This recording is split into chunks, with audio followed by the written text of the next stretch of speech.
तो ये हमारा एनसीईआरटी सीरीज है। आज एनसीईआरटी को एकदम हम सिंप्लीफाइड तरीके से क्लास 11th की एनसीईआरटी में जो चैप्टर हमारा होने वाला है work power energy, work power energy के सारे क्वेश्चंस न्यूमेरिकल्स जो भी एनसीईआरटी में आपके दिए हुए हैं वो सारा हम लोग इस क्लास में करने वाले हैं। तो अगर आप वर्क पावर एनर्जी करना चाहते हैं तो जुड़ जाइए हमसे। तो इसके अंदर 3 टर्म्स हैं। सबसे पहले क्या है, सबसे पहले हमारा टर्म है वर्क। वर्क क्या होता है? वर्क के बाद जो अगला हमारा टर्म है वो क्या है? पावर। पावर क्या होता है? एंड नेक्स्ट टर्म क्या है? एनर्जी। एनर्जी क्या होती है? तो basically work, power and energy ये तीनों हैं क्या? इसके इंट्रोडक्शन में जो चीज़ बताई गई है, पहला टॉपिक जो है इंट्रोडक्शन, इसके इंट्रोडक्शन में क्या बताया गया है कि ये वर्क, पावर और एनर्जी ये तीनों हैं क्या? ये तीनों फिजिकल क्वांटिटीज़ हैं। और फिजिकल क्वांटिटीज़ वो क्वांटिटीज़ होती हैं, आपको पता है कि जिनको हम किसी यूनिट से मेज़र कर सकते हैं। ये क्या है? फिजिकल क्वांटिटीज़ हैं। इनको क्या बोला गया है? ये फिजिकल क्वांटिटीज़ हैं। वर्क, पावर और एनर्जी फिजिकल क्वांटिटीज़ हैं। इन्हीं के बारे में डिटेल में हमें इस चैप्टर में पढ़ना है। जैसे वर्क क्या होता है, मान लो कि एक मजदूर है, खेत में काम कर रहा है, तो वो कितना कार्य करता है वो है। मान लो आप कराटे जाते हैं, कराटे जाने के बाद आपका जो पंच होता है, किसी को आप पंच करते हैं तो कितने तेजी के साथ उसको चोट लगती है, वो आपका पावर है। और ऐसी ही एनर्जी, आप के अंदर कितनी एनर्जी है, कितनी देर तक कार्य करने की क्षमता है, उसी को हम क्या बोलते हैं? एनर्जी बोलते हैं। तो बेसिकली वर्क, पावर, एनर्जी ये पूरे इस चैप्टर में हम डिटेल में पढ़ेंगे। लेकिन इसी चैप्टर में हमें थोड़ा सा नॉलेज होना चाहिए स्केलर प्रोडक्ट का। इसी चैप्टर में बताया गया है स्केलर प्रोडक्ट क्या होता है, या स्केलर प्रोडक्ट क्या होता है, इस चैप्टर में हमें पढ़ना है। तो सबसे पहले ये देखते हैं, ठीक है। तो इसमें होता क्या है, ध्यान से देखिए। इसमें होता क्या है कि जैसे हम लोग वेक्टर के बारे में अगर हम जाने तो वेक्टर क्या होता है? वेक्टर ऐसी क्वांटिटीज होती हैं जो, जैसे कुछ क्वांटिटीज होती हैं, डिस्प्लेसमेंट हो गया, वेलोसिटी हो गया, ये सब क्या है? वेक्टर क्वांटिटीज हैं। अब वेक्टर क्वांटिटीज का जो ऐड है, वेक्टर क्वांटिटीज में क्या क्या कर सकते हैं हम लोग? एडिशन कर सकते हैं एंड सब्सट्रैक्शन कर सकते हैं। ये चीज़ें हम लोग क्लास चैप्टर 3 में ऑलरेडी कर चुके हैं। लेकिन मल्टीप्लिकेशन के बारे में अभी तक हम लोगों ने नहीं पढ़ा। तो सबसे पहले हमें ना इस चैप्टर में मल्टीप्लिकेशन के बारे में पढ़ाया गया है। अब जो मल्टीप्लिकेशन होती है वो 2 टाइप की होती है। कितने टाइप की होती है? 2 टाइप की होती है। कौन कौन सी? एक मल्टीप्लिकेशन होती है आपकी जिसको हम वेक्टर प्रोडक्ट कहते हैं। एक होता है हमारा वेक्टर प्रोडक्ट और दूसरा होता है हमारा स्केलर प्रोडक्ट। वेक्टर प्रोडक्ट हम लोग चैप्टर नंबर 6 में पढ़ेंगे। ये हम चैप्टर 6 में पढ़ेंगे। इस चैप्टर में हम लोग पढ़ने वाले हैं स्केलर प्रोडक्ट के बारे में कि स्केलर प्रोडक्ट क्या होता है। तो स्केलर प्रोडक्ट को पढ़ने से पहले देखो ध्यान से, सबसे पहले लेट्स से कि ए और बी 2 क्वांटिटीज़ हैं। ए एंड बी 2 अलग अलग क्वांटिटीज़ हैं या 2 अलग अलग वेक्टर हैं। तो इनको वेक्टर फॉर्म में हम लोग अगर लिखना चाहें तो कुछ ऐसे लिख सकते हैं कि जैसे ये ए हो गया आपका और ये बी हो गया। ये ए है और ये बी है। अब मैं अगर इसका निकालना चाहता हूँ, क्या निकालना चाहता हूँ? इसका प्रोडक्ट निकालना चाहता हूँ। तो सपोज करो कि ये इस पे प्रोजेक्शन गिरेगा। क्या गिरेगा? प्रोजेक्शन। और ये लेट्स से थीटा है, तो इसका जो प्रोजेक्शन है इस तरफ आएगा। कितना आएगा? ये डिस्टेंस निकालोगे कैसे? कॉस थीटा बराबर क्या हो जाएगा? कॉस थीटा बराबर आपका हो जाएगा ये डिस्टेंस लेट से कि x है तो x अपॉन b हो जाएगा। तो x बराबर कितना आ गया? b cos theta. तो अगर थोड़ा सा आप देखो ध्यान से इधर, तो ये जो प्रोजेक्शन आया कितना आया? x बराबर b cos थीटा। तो उसी डायरेक्शन में जो हमारा प्रोडक्ट आया वो कितना आया है? तो इसको बोलते हैं a डॉट b। अब ये डॉट क्यों आया? क्योंकि हमको रिप्रेजेंट करना था। अब ये डॉट से हमें रिप्रेजेंट करना था स्केलर प्रोडक्ट को। इसको पढ़ते हैं a dot b। a dot b is scalar product. And कैसे लिखते हैं? इस डायरेक्शन में, a के डायरेक्शन में है तो a का डायरेक्शन या इसका let's say magnitude into multiply by b into cos theta. और यहाँ पे b का भी हम लोग मैग्नीट्यूड ही ले रहे हैं, ध्यान से देखना। तो यहाँ से क्या बना? ये ए इंटू बी कॉस थीटा, और हमारा यही बेसिक फॉर्मूला है कि ए डॉट बी जब भी आए आपको, ए डॉट बी जब भी आए तो ये हमारा क्या है, ए बी कॉस थीटा है ना बच्चे, ये क्या है, ए बी कॉस थीटा, ठीक है ना। तो यहां तक हमको आई होप आपको कोई डाउट नहीं होगा, समझ में आ गया होगा। तो ए डॉट बी बराबर ए बी कॉस थीटा, इसको बहुत अच्छे से लर्न कर लीजिए। और ये कैसी क्वांटिटी है, ये स्केलर क्वांटिटी है, ये स्केलर क्वांटिटी है। दैट मीन्स कि इसके अंदर डायरेक्शंस नहीं है, डायरेक्शन से हमें कोई मतलब नहीं है। क्यों स्केलर क्वांटिटी, क्योंकि A B and cos theta ये तीनों कैसी क्वांटिटीज हैं, स्केलर क्वांटिटीज हैं। अगर स्केलर क्वांटिटीज का जो अगर हम मल्टीप्लिकेशन करते हैं तो वो स्केलर क्वांटिटी ही हमें निकल के आती है। तो आई होप यहाँ तक की बात क्लियर हो गई होगी कि ए डॉट बी बराबर आपका होता है A B cos theta, A B cos theta. इस चीज़ को आप अपने नोट्स में लिख लीजिए। अब हम ये डायग्राम दो तरीके से भी बना सकते हैं। जैसे एक बार हम लोगों का तरीका ये हो सकता है कि लेट्स से कि this line you are taking, ठीक है ना, उसके साथ में एक लाइन ले रहे हो, ठीक है ना बेटा। तो हुआ क्या कि जैसे सपोज करो कि अभी तुमने इसका प्रोजेक्शन इस पे लिया था, इस चीज़ का प्रोजेक्शन आपने इस पे लिया था, यहाँ पे हम ऐसा भी कर सकते हैं, हम ऐसा भी कर सकते हैं। अब इसमें दूसरे टाइप में देखो ध्यान से, इधर हम लोग क्या कर सकते हैं कि एक हमने इधर प्रोजेक्शन लिया और इसका इधर ले लिया। इसमें क्या हुआ कि इसका प्रोजेक्शन लेट्स से कि इसका प्रोजेक्शन इस पे भी तो गिर सकता है ना। तो अगर ये इस पे गिरेगा, यहां पे गिरा, तो ये क्या बना, ये ए पे गिरा क्या, बी कॉस थीटा, और ये यहां पे गिरा जो से बी पे गिरा ए कॉस थीटा।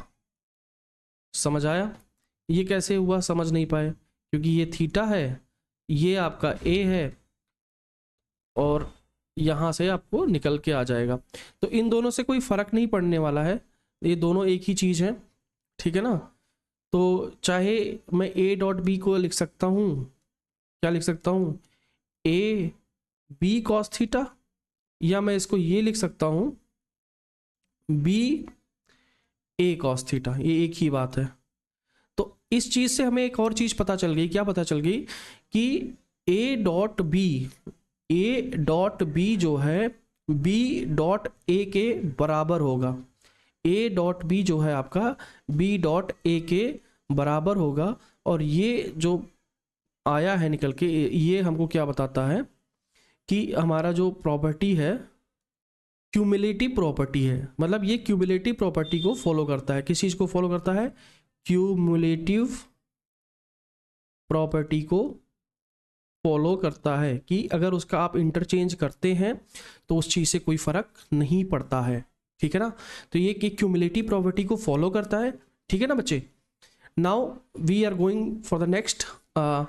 अब एक और चीज देख लो यहां से कि जैसे मैं अगर कहूं, मैं अगर कहता हूं इस चीज को, क्या कहता हूं कि जैसे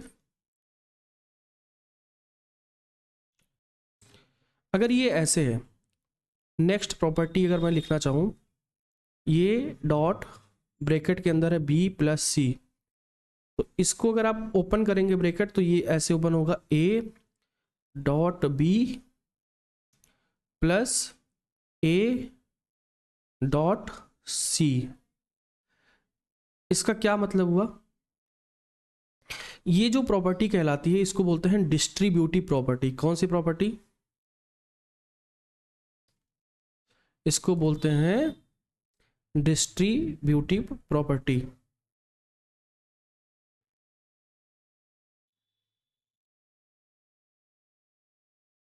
डिस्ट्रीब्यूटिव प्रॉपर्टी, ये हमारा क्या कहलाता है, डिस्ट्रीब्यूटिव प्रॉपर्टी। मतलब कि आपका जो ए था अंदर जाके डिस्ट्रीब्यूट हो गया बी के साथ और दूसरा सी के साथ, ठीक है ना। तो आई होप यहाँ तक की चीज़ आपको क्लियर हो गई होगी। नाउ नेक्स्ट चलते हैं, थोड़ा सा एक दो प्रॉपर्टी और देखते हैं। जैसे अगर कोई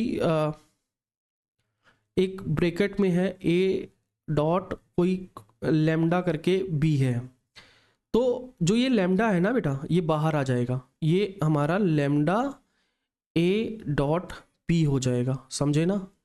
तो इसमें हम लैम्डा या मतलब ये लैम्डा क्या है, एक कांस्टेंट वैल्यू है, मतलब अगर कांस्टेंट किसी के साथ है तो वो हम बाहर निकाल सकते हैं, कांस्टेंट अंदर नहीं छोड़ सकते, मतलब छोड़ना चाहो तो छोड़ो, मतलब बाहर निकाल लोगे तो आराम से मल्टीप्लाई होगा, क्योंकि लैम्डा भी एक कांस्टेंट है और ए डॉट बी भी एक स्केलर क्वांटिटी आएगा। और स्केलर क्वांटिटी क्या होता है, कोई नंबर, कोई वैल्यू, मैग्नीट्यूड के टर्म में आएगा। तो आई होप यहाँ तक की चीज़ें क्लियर हो गई हैं। नेक्स्ट हम देखते हैं। अच्छा, अब जैसे आप लोगों को पहले पढ़ाया गया था कि यूनिट वेक्टर आपको बता दिया गया था, यूनिट वेक्टर क्या होता है। जैसे आई, ये अगर मैं थोड़ा सा रिकॉल कराऊं तो ये जो आपने पढ़ा था ना,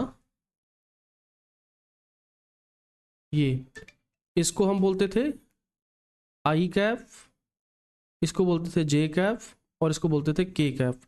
ये क्या है, ऑर्थोगोनल वेक्टर्स हैं। ये आई, ये जो आई है, आई जे एंड के, ये क्या है, यूनिट वेक्टर्स हैं, यूनिट वेक्टर्स। और कहाँ पे है, in the direction of, in the direction of X comma Y comma Z axis. Okay ना बच्चा। तो आई जे और के यूनिट वेक्टर्स हैं किस डायरेक्शन में, in direction of X Y and Z. तो ये इस पर मैं बहुत ज़्यादा डिटेल में नहीं जा रहा हूँ, ये आपस में उनको ऑर्थोगोनल वेक्टर्स बोलते हैं। क्यों ऑर्थोगोनल वेक्टर्स बोलते हैं, क्योंकि इनके बीच में, सबके बीच में एंगल जो होता है 90 डिग्री होता है। वो कोई बहुत बड़ी बात नहीं है, आपको पता है। तो इसमें होता क्या है कि जैसे आज इसमें जो हमें इस प्रॉपर्टी में पढ़ना है वो ये पढ़ना है कि अगर तुम आई डॉट आई निकाल रहे हो, ठीक है ना, आई डॉट आई निकाल रहे हो, या जे डॉट जे निकाल रहे हो, या के डॉट के निकाल रहे हो, तो इसकी जो वैल्यू आती है ये 1 होती है, ठीक है। Else anything I dot J, मतलब अगर सिमिलर नहीं है, आई जे के साथ हो या जे के साथ हो या के आई के साथ हो, किस कोई भी हो, तो उस टाइम पे जो इसका वैल्यू हो जाता है वो कितना हो जाता है, या के डॉट आई, ये सारी इसका टर्म का वैल्यू हो जाता है 0। ये सारा हो जाता है हमारा कितना, 0। तो ये बेटा आप इसको, इम्पॉर्टेंट है, दिमाग में रखना इस चीज़ को, ठीक है ना, याद रखना, ठीक है। नाउ नेक्स्ट अगर अब हम बात करते हैं, अच्छा एक छोटा सा हम लोग एक एग्जांपल कह लो या फिर एक कह लो कि हल्की सी चीज़ है, क्या है, जैसे लेट से वेक्टर ए दिया हुआ है आपका, ये दिया हुआ है ए एक्स आई कैफ, ए वाई जे कैप, और ए जेड के कैप। दूसरा दिया हुआ है बी, क्या दिया हुआ है, बी एक्स आई Kaif, B Y J cap, B Z के कैप। अब हमें क्या करना है कि अगर हमें ए वेक्टर इसका ये निकालना है, हमको ए डॉट बी निकालना है, तो देखो इनका होना है मल्टीप्लिकेशन। अब मल्टीप्लिकेशन में होगा क्या, मल्टीप्लिकेशन में होगा क्या कि ये पहले ये वाला टर्म इसके साथ मल्टीप्लाई होगा, फिर इसके साथ मल्टीप्लाई होगा, फिर इसके साथ मल्टीप्लाई होगा। लेकिन ध्यान से अगर तुम देखो, जब ये वाला टर्म इसके साथ मल्टीप्लाई होगा, दैट मीन्स आई जे के साथ मल्टीप्लाई होगा, तो आई डॉट जे जो है हमारा कितना हो जा रहा है, 0 हो जा रहा है। सेम अगर तुम देखोगे ये वाला टर्म, वही टर्म, सेम ही टर्म, ये वाला टर्म जब k के साथ मल्टीप्लाई होगा तो भी आई डॉट के ये भी क्या हो जाएगा, 0 हो जाएगा। तो मतलब सिर्फ बचेगा कितना, आई वाला बचेगा। दैट मीन्स मल्टीप्लिकेशन अगर हम करेंगे तो आई ए एक्स और बी एक्स ही बचेगा, प्लस में ए वाई और बी वाई ही बचेगा, और A Z and B Z ही बचेगा। बाकी सारे टर्म्स क्या हो जाएंगे, 0 हो जाएंगे। और यही हमारा एक, इसको क्या कह सकते हैं कि हम डायरेक्ट मेमोराइज कर सकते हैं या डायरेक्ट दिमाग में सेट कर सकते हैं अपने, कि आई वाला आई के साथ मल्टीप्लाई, जे वाला जे के साथ मल्टीप्लाई, के वाला के साथ मल्टीप्लाई, बाकी सारे टर्म्स क्या हो जाएंगे, 0 हो जाएंगे। ठीक है, चलो यहाँ तक की चीज़ हो गई है क्लियर हमारी। ठीक है। अब एक और चीज़ हमें पढ़ना है, क्या पढ़ना है कि जैसे अगर मैं यहाँ पे ए डॉट बी ना निकाल के ए डॉट ए ही निकालता, क्या निकालता, ए डॉट ए निकालता, मतलब ए का ए के साथ मल्टीप्लीकेशन क्या होगा, ये A X I cap plus A Y J cap plus A Z के कैप, और ये डॉट प्रोडक्ट है किसके साथ, A X I cap A Y J cap और ए जेड के कैप के साथ। मतलब इसका ए का ए के साथ ही हम लोग क्या कर रहे हैं, डॉट प्रोडक्ट निकाल रहे हैं। तो ये कितना हो जाएगा, आई वाले के साथ बोला तो ए एक्स का स्क्वायर हो गया, फिर ए वाई का स्क्वायर हो जाएगा, फिर ए जेड का स्क्वायर हो जाएगा। अच्छा, तो ये तो आसान सी बात हो गई कि अगर सेम का प्रोडक्ट करोगे तो बस जितने कोफिशिएंट हैं आई जे के उनका क्या हो जाएगा, अपना स्क्वायरिंग कर दोगे और वो आंसर निकल के हमारा आ जाएगा। ठीक है ना, आंसर निकल के आ जाएगा। ठीक है, लेकिन अच्छा एक और मुझे बात बताओ, अच्छा एक और चीज़ देख सकते हैं, जैसे ए डॉट ए अगर हम ऐसे ही सॉल्व करना चाहते हैं कि जिनका अगर मैग्नीट्यूड ए हो तो ए, फिर ए, और अगर ए और ए में तुम एंगल दिखोगे तो वो एंगल कितना होगा, थीटा की वैल्यू 0 होगी ना। जैसे अगर ए इधर ही है और ए इधर ही ले रहे हो तो दोनों एंगल कितना हो जाएगा, थीटा बराबर 0। थीटा बराबर 0 का मतलब हो गया यहाँ कॉस 0, और कॉस थीटा अगर 0 हो जाएगा हमारा तो इसकी वैल्यू कितनी होती है, 1 होती है। और यहाँ पे क्या बचेगा, ए और यहाँ पे ए स्क्वायर हो जाएगा। तो ए डॉट ए हमारा कितना आ रहा है, ए स्क्वायर आ रहा है आपका। यहाँ पे हो गया डॉट प्रोडक्ट खत्म। डॉट प्रोडक्ट में इससे ज़्यादा पढ़ने की कोई ज़रूरत नहीं है। अगर इतना आपने कर लिया है डॉट प्रोडक्ट में तो आपके लिए मोर देन सफिशियंट है। देखिए अब यहाँ पे एग्जाम्पल नंबर 1 दिया हुआ है। एग्जाम्पल नंबर 1 हमें सॉल्व करना है और बहुत अच्छे से जानना है। तो सबसे पहले तो ये जान लेते हैं कि एग्जाम्पल नंबर 1 को पढ़ते हैं और सोचते हैं क्या लिखा हुआ है। लिखा हुआ है find the angle between force और डिस्प्लेसमेंट यूनिट। अब हमें एंगल निकालना है इस क्वेश्चन में। एफ की वैल्यू दी हुई है कितनी, गिवन क्या है देखो पहले ध्यान से। एफ दिया हुआ है 3i Kaif plus 4j Kaif minus 5k Kaif, ये हमारा गिवन वैल्यू है। और दूसरा गिवन हमारा क्या दिया हुआ है, डी बराबर 5i Kaif plus 4j Kaif plus 3k Kaif, ये दोनों गिवन है। फाइंड क्या करना है, फाइंड निकालना है एंगल थीटा। ठीक है ना। सॉल्यूशन कैसे होगा, ध्यान से सुनो। पहले तो हमें पता है कि एफ जो क्या है, एफ डॉट डी होता है। एफ डॉट डी हम निकाल सकते हैं अलग से।